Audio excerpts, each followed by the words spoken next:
day. And they don't place blame on anybody but themselves, whatever they have to do. Okay?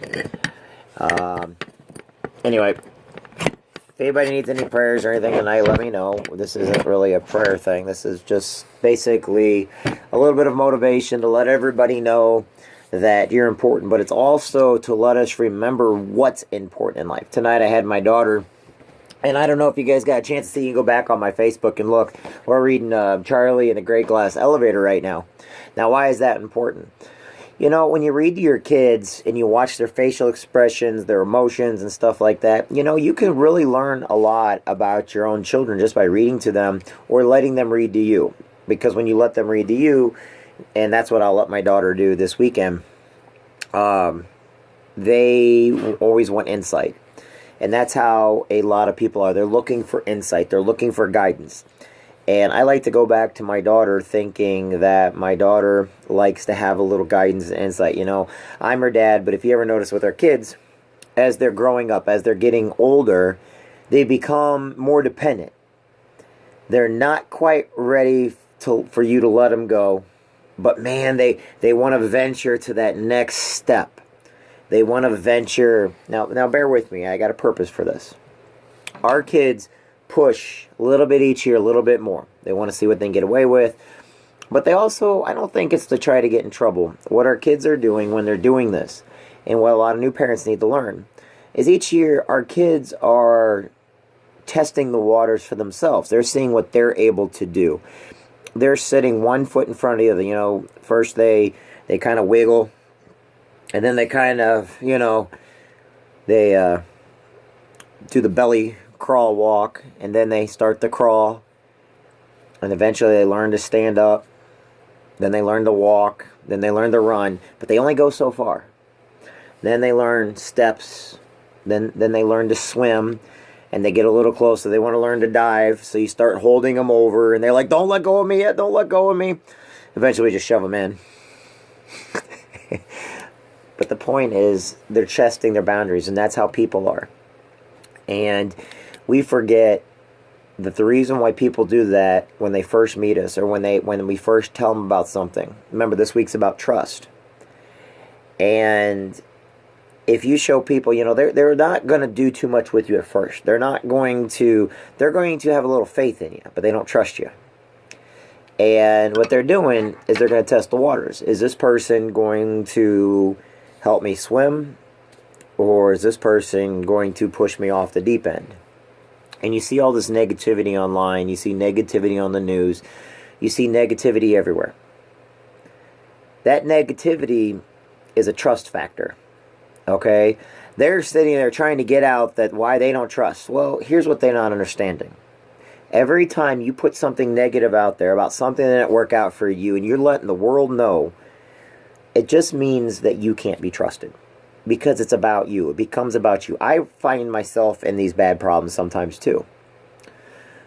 We want to do good by others, but how is treating people like crap being good by others, you know? How is not standing for the Pledge of Allegiance or for the national anthem, you know, how is that doing anything for anybody to help anybody?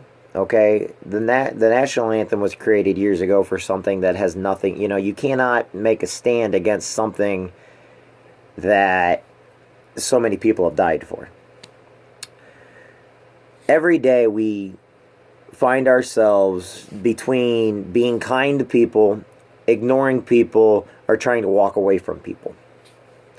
And every day, it's a trust factor. It's a trust. How close do we want to get to somebody? When we're kind to people, that means we want them to trust us. We want them to know that we really do care about their well-being. You know, no, we don't have money to give them, but that doesn't mean you cannot have a kind word to give them. That doesn't mean you can't go up and thank a military man or woman, a veteran, and for their service that they done. Okay, you know, a lot of people think the only time to thank a veteran or to thank an active duty military personnel is on Veterans Day. Okay. Not Memorial Day, people. Memorial Day is for those that have already died. You know, I mean, a lot of vets, well, they'll put out there, do not thank me on Memorial Day. It's kind of like, oh, there's 2 days, Memorial Day, Veterans Day, the only time we ever thank anybody. No, you know what you need to do? When you know of a veteran you know of a police officer, you know of a firefighter, a teacher, you need to know what you need to do. You just need to walk up to them, shake their hand and say thank you. If you're a germaphobe or something, just tell them thank you. And that means more to somebody on days that are not designated for theirs. Now, this week is the National Truck Driver Appreciation Week. Okay? They get an entire week so we can tell them thank you. Why? For 52 weeks out of the year, these truck drivers are on and off the road, driving, hauling our goods and services to stores, doing stuff from the factories, whatever needs to be hauled from point A to point B. Sometimes from point A to point B to point C to point D, back to point A again. And they have families of their own. So let's make sure we thank our truck drivers out there this week. Let's make sure that you walk up to a truck, bring them a water or something. Make sure to thank these truck drivers, because all that stuff you use, a truck driver got it to where it's at. A truck driver got it to where it needs to go. So let's make sure we thank a truck driver and stuff. Now back to my point about trust. With all these people that are hurting on the inside, they don't trust anybody anymore. They don't trust their own emotions. They don't trust their own feelings. They don't trust who they are. They have what's called a failure to adapt to society. It's a real cause. Look it up. Failure to adapt to society. And there'll be other people that agree with me. They feel like they're not good enough anymore. They feel like they have let not just themselves down, but others down. They feel helpless. They feel vulnerable. Now, everybody's got their own reasons for it. This PTSD, if you don't think it's a real condition, that it's something made up, then you need to spend some time with some of these people. My brothers and sisters are out there hurting tonight. And over 22 of them are not going to wake up tomorrow. Every day I say this, over 22 of them are not going to wake up tomorrow. But we can stop that by letting them know we care. You know what? Our own government does not care about us right now. I'm sorry, they don't. They put us on the toilet paper list and all the VAs. Now, there's a couple really good VAs out there, and there's a couple really great nurses and doctors and stuff at those VAs, but there's other ones that the suicide rates in Illinois, the suicide rate for the VA in Illinois, I think is the highest in the nation. When people get told, because they got to have their government stats and everything else, oh yeah, we're doing this, this, and this, then you find out that those are just numbers. They're just putting that on there, but no one's ever gotten helped. And the people that need help, I talked to a World War II vet the other day. He can't even afford his meds. He needs 17 different types of medication. And almost every single time, the VA comes up half short. And he has to go buy it on his own. He's got to find a way to buy those meds that he needs on his own. And when I told him thank you and that he was a hero and everything, I was the first person to ever tell him that. And it breaks my heart because these World War II vets are dying every day. They were called the greatest generation. There's a reason why they're called the greatest generation. They're what caused the baby boomers. Those baby boomers are retiring right now. But why did the baby boomers come about? It's because of the greatest generation. We took care of our men and women from World War II. Okay? We did, think about all the Rosie the Riveters out there while our boys were over fighting.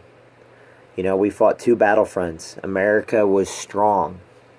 And then we got out. Once the war was over, we got out. Now, we at least stayed in Germany for a little while. But how long did it take for the Berlin Wall to come down? It took Reagan to get the Berlin Wall to come down. Why do I say this? Because every day we take our freedom for granted. Every day we forget what our freedom means.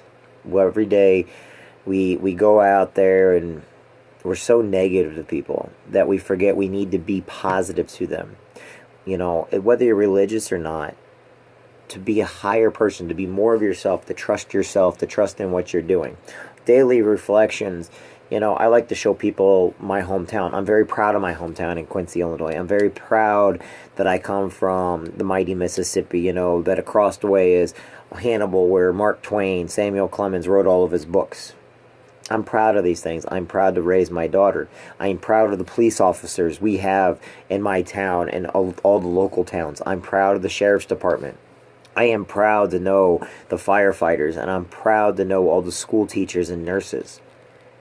And we forget that these are heroes every day. We forget the reason why we reflect upon them every day. Every day when my mom and I used to pray as a kid, we would pray for all these people just like I'm doing now. I'm just doing it a little bit differently. Dear God, watch out for the police officers. Dear God, watch out for the firefighters. Dear God, please watch over our teachers who are teaching us. Dear God, watch out for all the trash collectors and the janitorial staff. Dear God, watch out for all of our leaders. These are prayers we used to say with our parents every night. And now we don't even pray with our kids anymore. Now we don't even reflect. You don't have to pray with your kids if you're not religious, but you can at least reflect with them.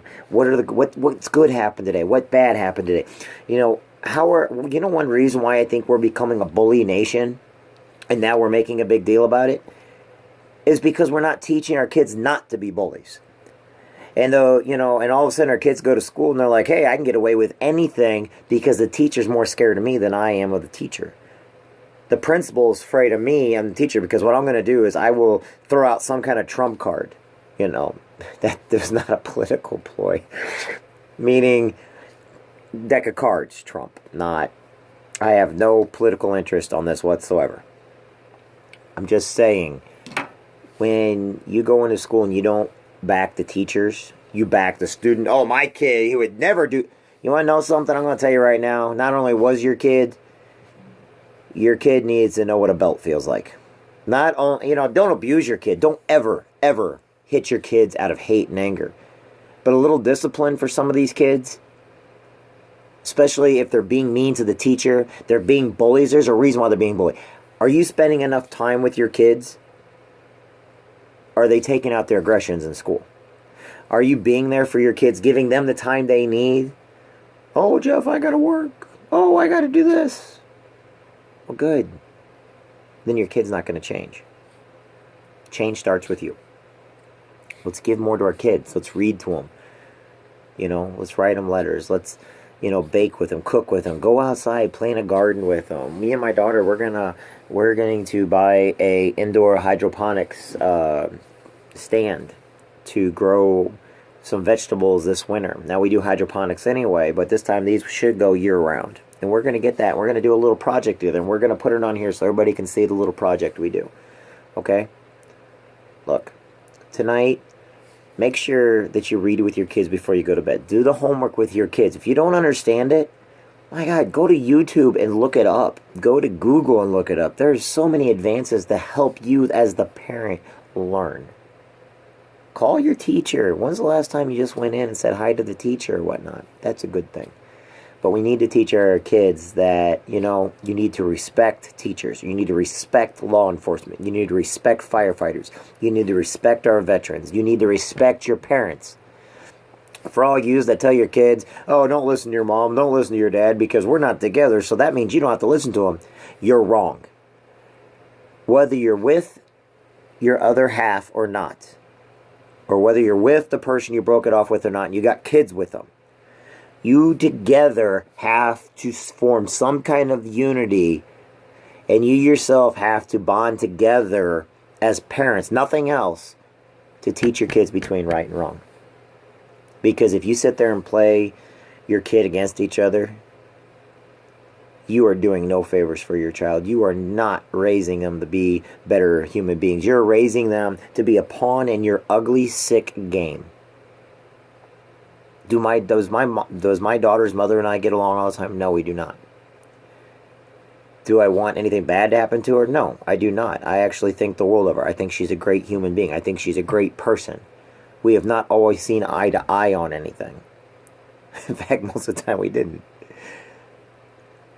But she is my daughter's mother. And for that I am grateful. There's a reason why we have a child together. And my daughter will learn that she cannot play games between her mother and I, no matter what the situation is, because we will always come together as parents and make sure we make the right decisions for the right reason because of being parents.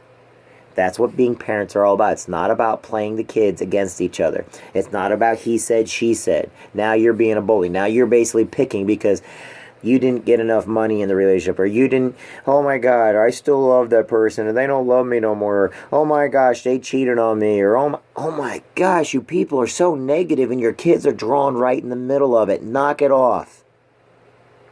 Instead, teach your kids who heroes are. Teach your kids that, hey, Your mom, it's what your mom said. That's what's going to go on. Now, if it's something dangerous, of course. Or if the other parent's doing something really, really terrible, of course. But don't lie. You want to know when people start trusting you? Is when you start telling the truth. When you tell the fact, we don't get along, but she's not that bad of a person. Man, we don't get along, but man, she sure is a strong mom, having 2 kids on her own. When you can admit that, then you can actually do better with your kids.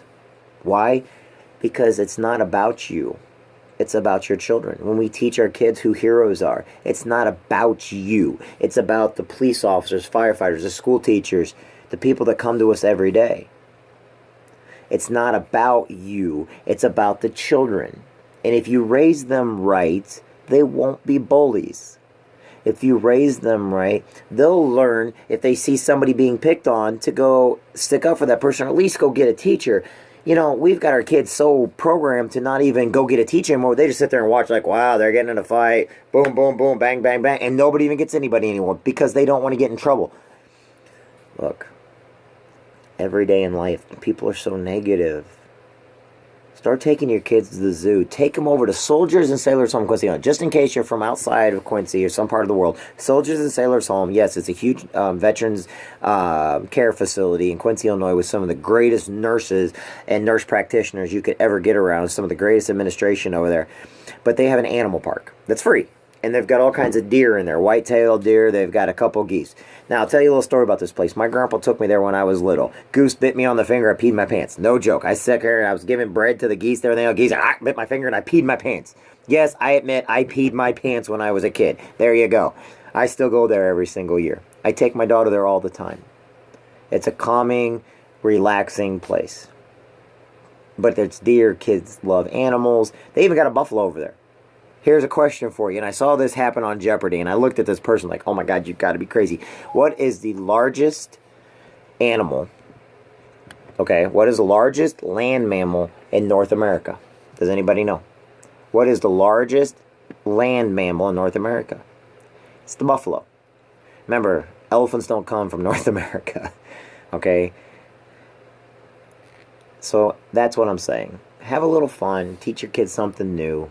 Do crazy things. Your kids are getting older. Teach them how to spell Mississippi with one I. Can you teach your kids how to spell Mississippi with one I?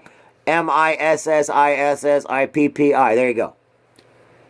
What do you call a deer with no eyes? No idea. I know these are crazy too, but your kids will think they're funny. Your kids will think, oh my gosh, that's freaking hilarious. I got my daughter several knock-knock joke books. Just, they want your attention. So show them how to get it. Let them be funny. Don't be so critical of them.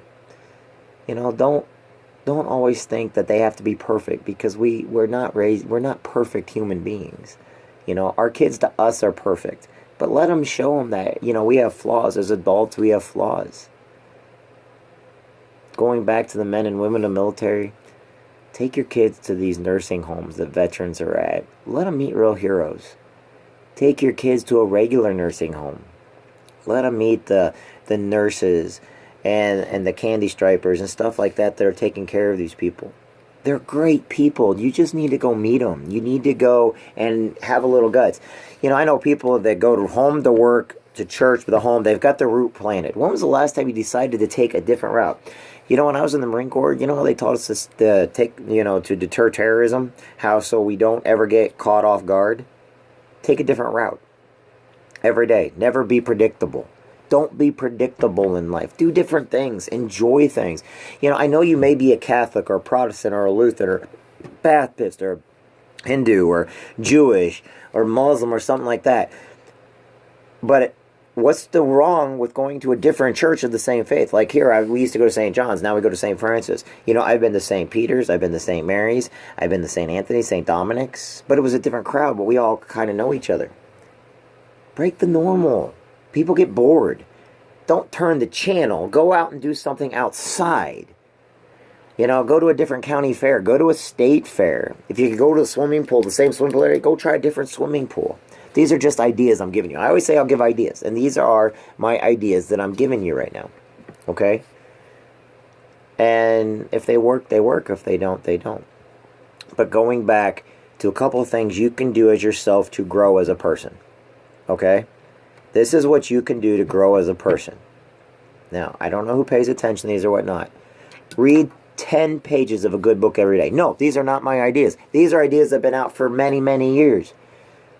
You know, if you are a person that wants to read the Bible, read passages of the Bible. If you're somebody that reads motivational, inspiring books, go out and get a person like Jim Rohn, okay? Get right now, I'm reading Jeff Olson's The Slight Edge, you know? And we're also reading The One Thing right now. If you want ideas on books, options, when I'm done with my book, if you want my book and you're going to read it, heck, I will send it to you.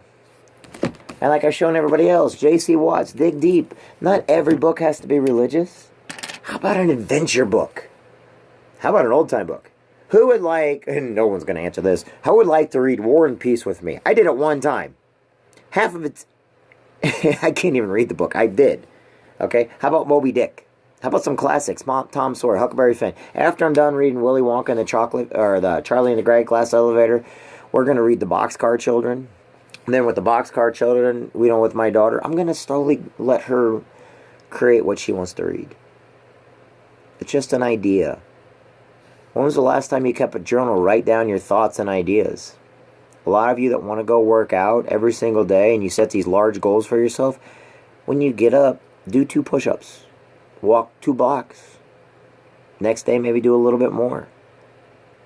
The whole idea is you have to put one foot in front of the other. You only fail if you fail to try. This is not my saying, but I think it's a good one. God put your feet on you facing forward for a reason. So we always walk forward. And for my friends that have lost feet and legs and everything like that, always go forward. And positive attitudes. A little bit of motivation goes a long way. And these here, I try to keep my motivation to a minimum. Because yes, I can become very excitable. Yes, I'm one of these people that'll get out there and go, go, go, go. And I take my daughter with me. I take my friends with me. Today, I did a thing where with work, and one of my good friends who's over in Wyoming, he wanted to say hi to the truck drivers and stuff. I let him come with me and do it. Why? Because he wanted to.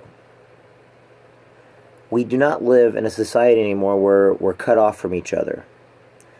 We're created in pairs. Some people, like my mentor, one of my good friends, Rich Ellerman, says God created us in pairs for a reason. We work better in pairs. We work better being good to each other, being positive to each other, always pushing and pushing and pushing.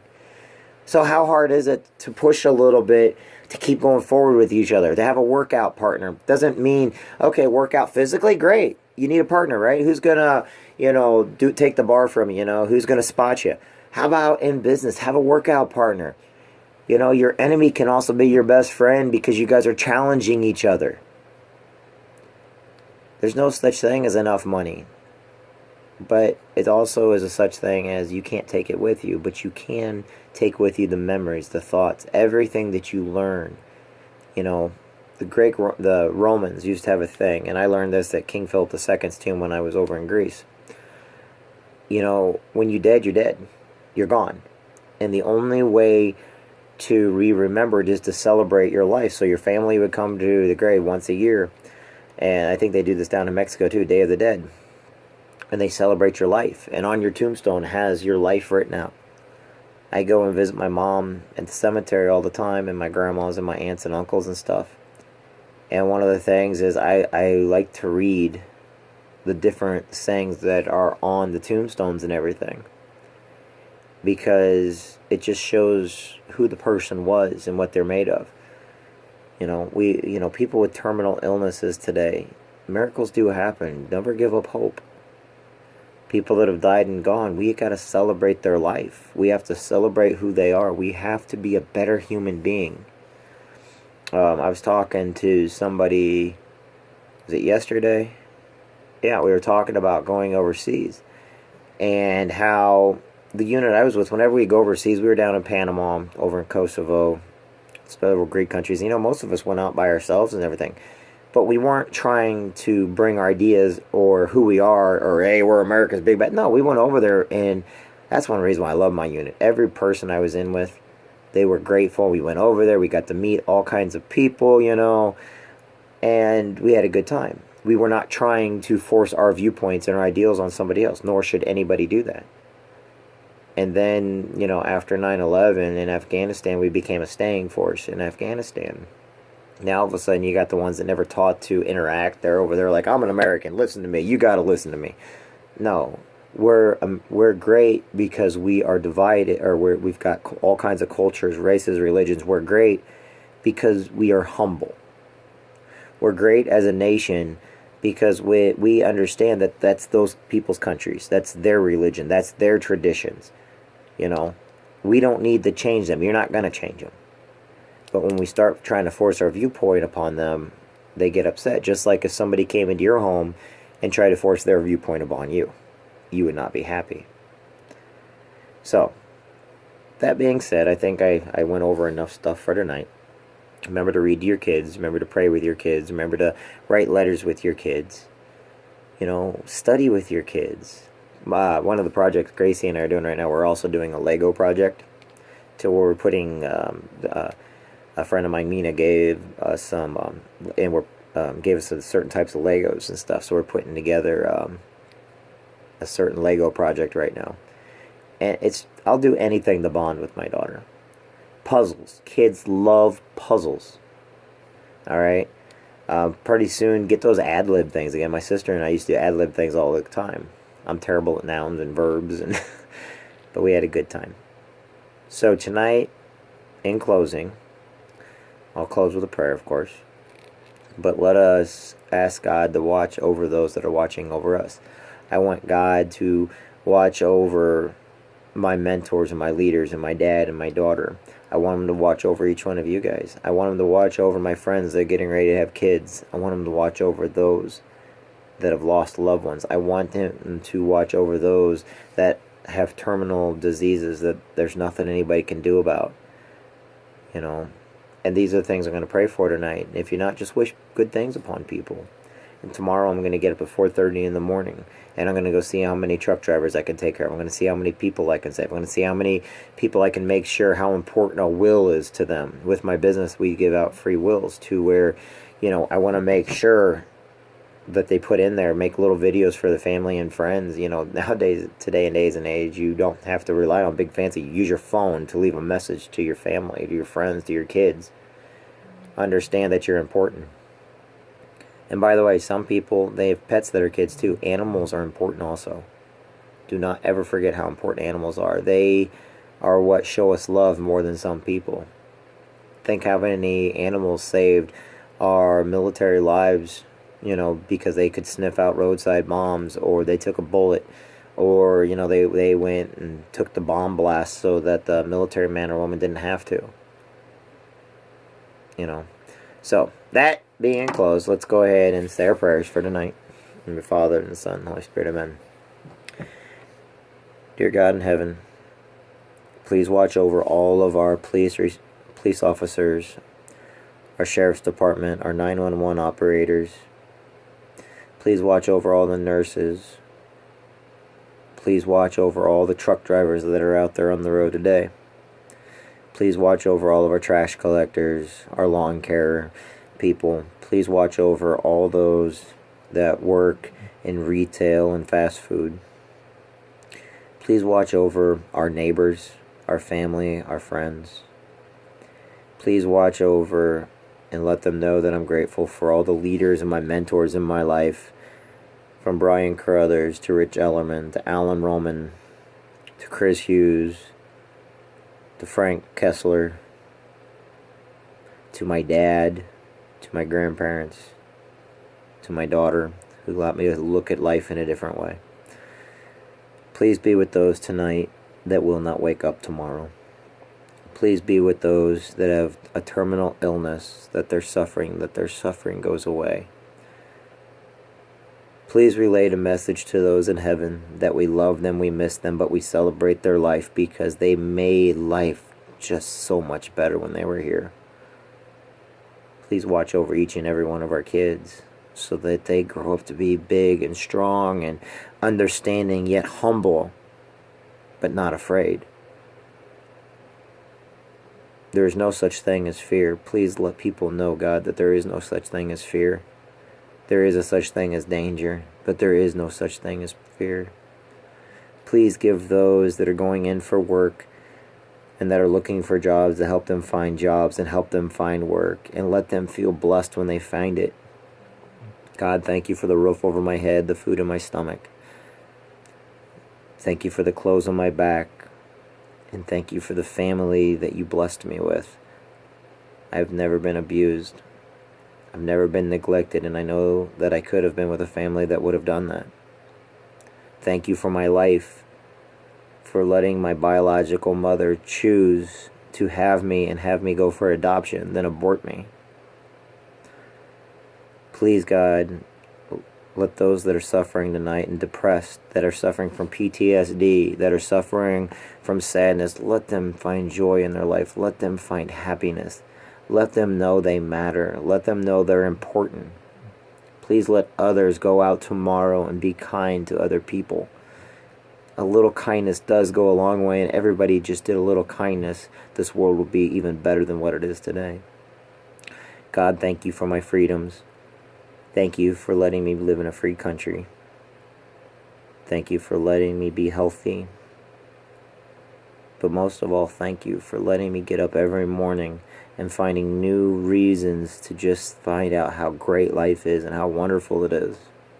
If people think I'm overmotivated, thank you for that, because I'm grateful that you allow me to have happiness in my heart. Thank you for Sister Florence, who's over at the Mother House in Indiana. Our Father, who art in heaven, hallowed be thy name. Thy kingdom come, thy will be done, on earth as it is in heaven. Give us this day our daily bread, and forgive us our trespasses, as we forgive those who trespass against us. And lead us not into temptation, but deliver us from evil. Amen. And also thank you for Ray and Gloria Wilson and Ryan Kent. And thank you for let me getting around them every once in a while where they read Bible verses where I get to remember why I do things that I do. Thank you for my dad. Thank you for Rich Ellerman. Thank you for my Marine Corps brothers. Thank you for 2nd Battalion, 8th Marines, and all of my military brothers and sisters, past and present. We ask this through Christ the Lord. Amen. And the Father and the Son and Holy Spirit. Amen. For everybody else, I hope each one of you have a great, awesome, motivated evening. I think the world of you.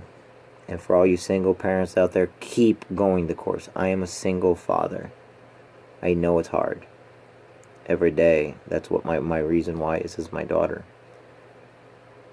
And I will never give her up. I will never give in to fate and temptation when it comes to my daughter.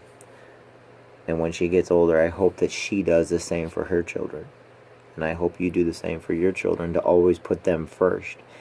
And not put your selfish needs before theirs, thinking, well, I didn't have this when I was a kid. Be a bit better you. Be kind. Be grateful. Build yourself first, and then help others build. Anyway, I'm Jeffrey Jansen. Today's September 13th, 2016.